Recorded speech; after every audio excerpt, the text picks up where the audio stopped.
Hey guys, welcome back to my channel. In this video we are going to find out how to manage user profiles and permissions in Adalo free plan. The link to Adalo will be in the description, so make sure to check it out. First, open your browser and go to the Adalo website. Once the page loads, log into your Adalo account. After logging in, open the app where you want to manage users. Now click on the Database tab from the top menu.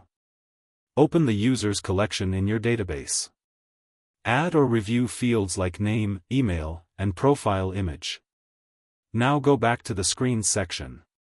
Open the screen where users can view or edit their profile. Add text inputs and connect them to the users collection fields. Set the data source to logged-in user so each user sees their own data. Now to manage permissions, select a button or screen. Use visibility rules to show or hide content based on user data. Restrict certain screens to logged-in users only. Use preview to test user login and profile access. Once that's done, user profiles and permissions are managed correctly. I hope you liked the video. Don't forget to share and subscribe. See you in the next one.